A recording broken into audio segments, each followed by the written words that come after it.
Assalamualaikum Romoyai. Dalam budi saking Semarang. Ini kok badhe nderek tanglet.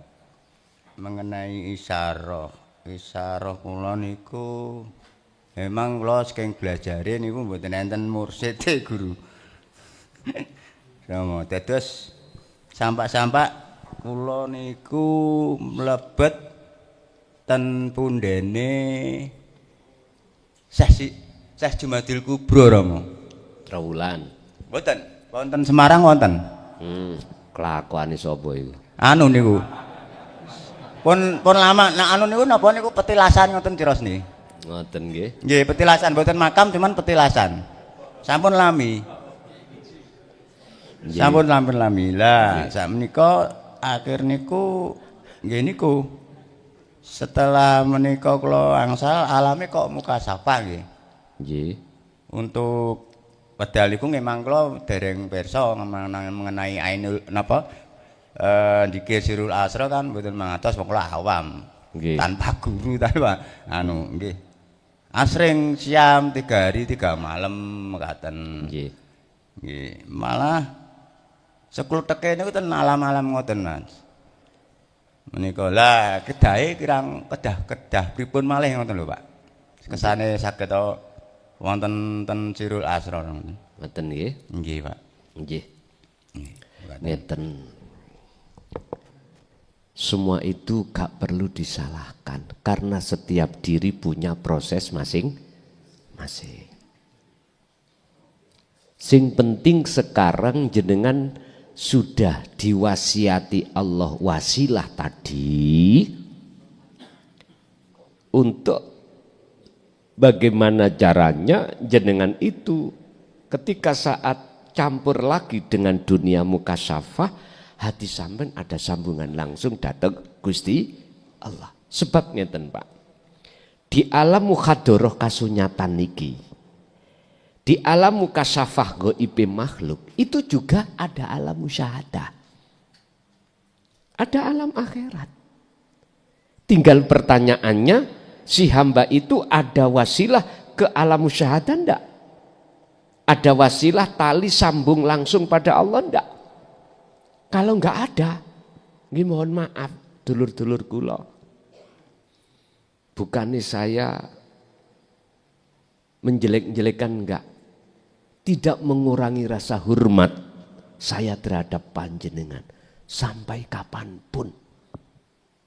Puluhan tahun pun. Jikalau kita sudah pandai di dalam alam mukasyafah, tidak akan pernah akan sampai pada alam musyahadah bertemu Allah apabila wasilah belum diwasiatkan Allah terhadap kita, belum diwariskan pada kita.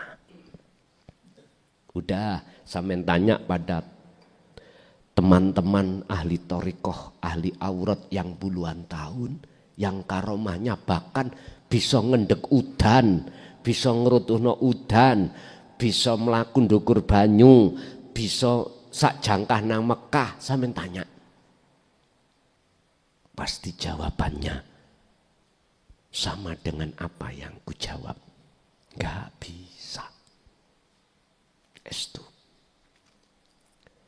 Lah, sekarang motivasi saya datang panjenengan Pak, khususnya yang bertanya. Berhubung wasilah itu sudah Allah wariskan terhadap hati jenengan, fungsikan. Walaupun jenengan ada yang belum dibuka tentang alam kasaf, gak perlu. Jenengan kok ada alam kasunyatan muhadoroh ini, harus ada sambungan langsung pada alam musyahadah, yaitu lewat wasilah tadi. Udah pasti jenengan akan bisa bertemu Allah. Kalau tidak bisa bertemu Allah, berarti Gusti Allah itu janjinya mukhal. Tidak hanya surat Al-Ankabut, surat Al-Kahfi juga Allah berikan syarat 2 bagi hambaku yang ingin bertemu aku. Wa man kana yarju liqa'a rabbih, bahkan ini tidak hanya umat Islam secara syariat, tidak enggak. Hindu, Buddha bisa, atau Kapitayan Mohon maaf loh ya. Dulu kita, mbah-mbah dulu kita kan belum mengenal syariat, gitu. Agamane kabudan, lah ngono toh. Ilmu sejati. Sampeyan lihat di situ mengapa ayatnya pakai Rabbihi. Kalau surat niki surat Al-Kahfi, ya. Al-Kahfi. Kahfi. Kalau surat Al-Ankabut, ngeten nah. Ankabut. Coba mungkin diilingno. Niki memakai Allah. Niki bedanya di mana? Kalau boleh kami untuk menjawab, mengapa Al-Kahfi itu pakai Rob? Rob itu artinya Tuhan. Berarti untuk orang umum. Umat Islam bisa, ghairul Islam bisa. Dikatakan umat Islam itu kan orang-orang pada umumnya yang paham tentang hukum syariat dan menjalankannya. KTP ini Islam, tapi ora tahu melu syariat. Iku mesti wong-wong ngarani bukan Islam. Dulu Pak, mbah, sampean kali kula dulu kan belum mengenal ngeten iki syariat. Ilmunya ilmu sejati, ilmu tauhid tok. Itu masuk. Barang siapa yang ingin bertemu Tuhannya ada dua syarat. Pertama, fal ya'mal amalan sholihan, artinya ruhaniyah itu harus berlaku takwa. Bukan jasmani. Kalau syariatnya memang jasmani. Kalau hakikatnya ruhani. Kedua, wala yusyrik. Tidak boleh ada wujud selain Allah dalam hatinya. Ketika saat jenengan iki beraktivitas apapun, gak boleh ngaku diri kita. Syarat dua ini jikalau mencukupi, artinya sebagai syarat ini jenengan sudah ada, gak ada alasan Allah menolak jenengan untuk tidak bertemu. Gak bisa. Pak, Quran iki hukum tertinggi di atas segala hukum miturut agama Islam. Setelah itu as-sunnah. Setelah itu ijma' qiyas. As-sunnah berarti cerita hadis yang pernah dilakukan Kanjeng Nabi. Lah nek ijma' qiyas ijtihad, hasil dari ijtihad para alim ulama. Tergantung ijma' qiyas kitabnya versi apa? Versi syariat apa versi tasawuf? Nek ulama tasawuf berarti atas dasar, mohon maaf, ijtihad beliau-beliau ahli tasawuf. Contoh, dibuka kitab Hikam selalu tasawuf. Dibuka Ihya Imam Ghazali tasawuf. Hasil dari ijtihad beliau akhirnya ditulis untuk anak putu kita termasuk. Akhirnya sampai sekarang dipelajari.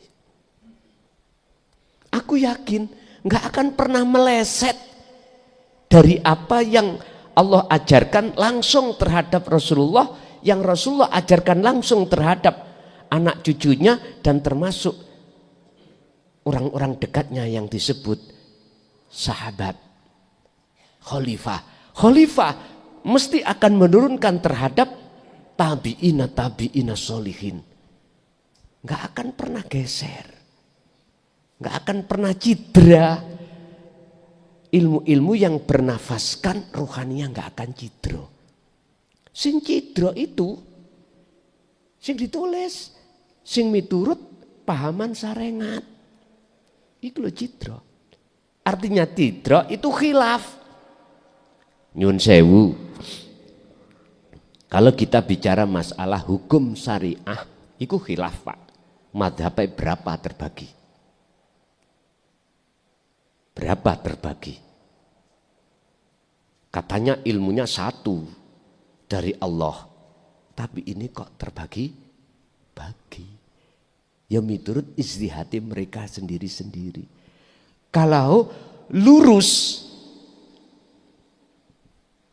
tentang masalah millata Ibrahim Hanif, condong ketauhidan, mulai nabi dan rasul siapapun sampai diteruskan sekarang zaman tabi'ina solihin, murni, nggak ada perubahan. Nggak ada perubahan. Nggak ada perubahan baik dari segi lafdiyahnya, lebih-lebih maknawiyahnya, nggak akan pernah geser sak rambut mboten saged. Tapi sing berubah itu sarengat. Wis contoh syariat Nabi Adam ya apa? Contoh nikah. Syariat Nabi Adam wong oleh nikah iku dulur kembar iku gak oleh dirabi bareng lahiri.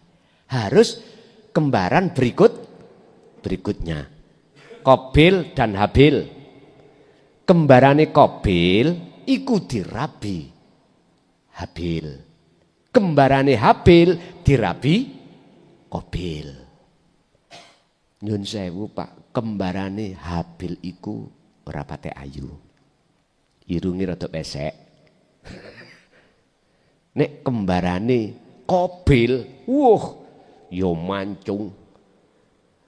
Ustah nek diwasiku ngoten lho.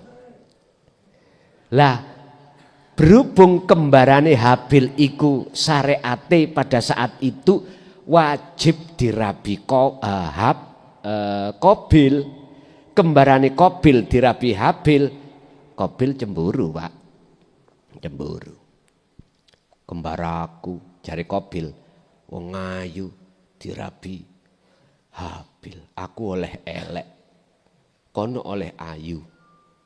Akhirnya ditanamkanlah hasud dalam hatinya oleh iblis. Akhir terjadi awal pembunuhan di muka bumi, Qabil mateni Habil. Mekaten. Syariate. Mudun-mudun syariate wis terakhir syariate Kanjeng Nabi. Beda.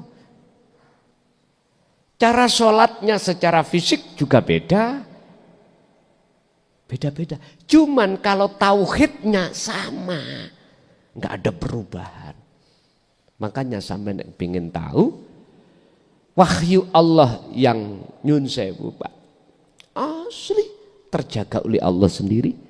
Al-Quranul Qadim. Disebut Qadim adalah sebelum dunia iki tercipta itu sudah ada. Sebelum Jabur, Taurat, Injil, Al-Quran secara tertulis ada, itu sudah ada. Lah ini nurnya dari Al-Quranul Qadim semuanya. Ada pertanyaan, mengapa harus pindah dari Jabur ke Taurat? Terus dari Taurat ke Injil? Katanya semua sempurna. Mengapa kok ya harus ganti-ganti? Jawabannya itu mang situ. Karena pada saat Jabur kemurnian itu dicidrai dalam segi arti maknanya, maka nyun sewu asline jiplakane teko Qadim dirutuhno maneh rupa Taurat. Wis, sama ceritanya. Taurat yo ngono. Dicidrai oleh tangan-tangan mereka yang Allah katakan dalam surat Ibrahim ayat 3. Wa yastahibbunal hayatad dunya 'alal akhirah. Mereka-mereka ini yang terkuasai oleh hawa nafsu akan mendorong terhadap umat supaya hati umat ini condong terhadap kesenangan dunia. Sebab dengan begitu maka dia akan melalaikan Allah. Sampai Injil sekarang Al-Quran. Pertanyaannya, saya tidak bicara dari segi lafadz ya, makna. Pengertian maqasidul a'dham atau makhlus syahidnya, apakah ada yang dirubah? Mohon maaf, sekali lagi mohon maaf. Saya tidak mengurangi rasa hormat terhadap panjenengan yang ahli kitab, enggak. Secara tulisan memang tidak diubah. Karena terjaga oleh para penghafal Al-Quran, termasuk yang disebut hafid dan hafidah. Makanya saya itu punya saudara yang saya mengucapkan terima kasih dari segi lafadz, saya keliru untuk diingatkan. Saya diingatkan. Segi lafadz ya. Tapi kami tidak akan pernah keluar dari segi makna. Makanya contoh dalam surat Az-Zumar ayat 18. Ada saya memakai wawu ataf, wayat tabiuna ahsanahu. Secara tertulis huruf itu memakai fa. Fayat tabiuna ahsanahu. Saya mengucapkan terima kasih. Ada yang mengkritik. Di situ ada faedah dua. Pakai wawu ataf kemana? Pakai jawab syarat yang tersimpan di mana? Lah, kalau tahu dari segi nahwu sorobnya, kulo yakin lebih paham.